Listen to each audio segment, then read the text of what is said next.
Hai, damai sejahtera adik-adik PAUD semesta ilmu. Ketemu lagi sama Bunda Susan. Hari ini adalah harinya Bunda Susan bercerita. Jadi Bunda Susan akan membacakan sebuah buku cerita yang bagus banget.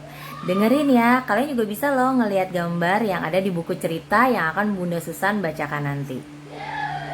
Buku cerita yang mau Bunda Susan bacakan judulnya Rusa di Rimba.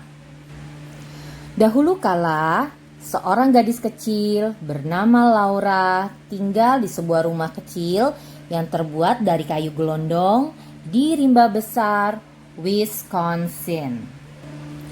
Laura tinggal di rumah kecil itu bersama Pa, Ma, Kak Mary, bayi Carrie, dan Jack, anjing bulldog tua mereka yang pintar.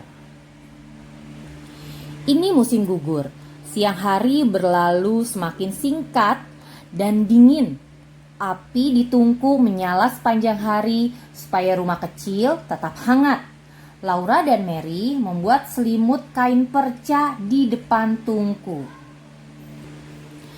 Suatu malam, Pa berkata bahwa sesudah makan malam ia akan pergi ke rimba besar untuk mencari seekor rusa. Sejak musim semi, tidak ada daging di rumah kecil mereka. Sudah saatnya Pa pergi berburu lagi.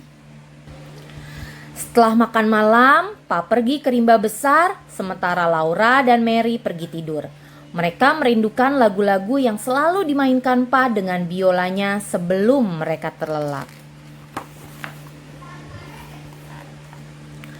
Keesokan harinya, Laura dan Mary menanti Pa bercerita tentang rusa.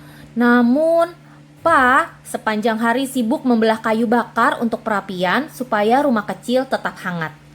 Hari itu tidak ada daging rusa untuk makan malam. Setelah makan malam, Pa memangku Laura sementara Mary duduk dekat mereka di kursi kecilnya. Pa berkata, "Sekarang Pa akan menceritakan kepada kalian mengapa hari ini kita tidak makan daging."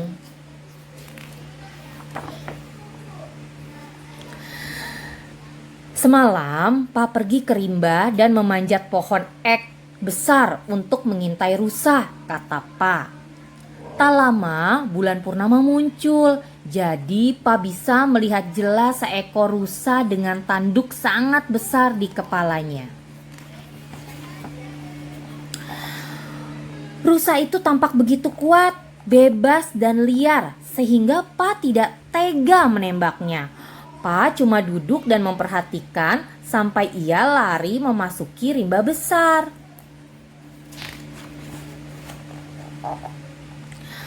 Lalu Pa teringat pada Ma dan anak-anak gadis Pa yang sedang menanti Pa pulang membawa daging untuk makan malam.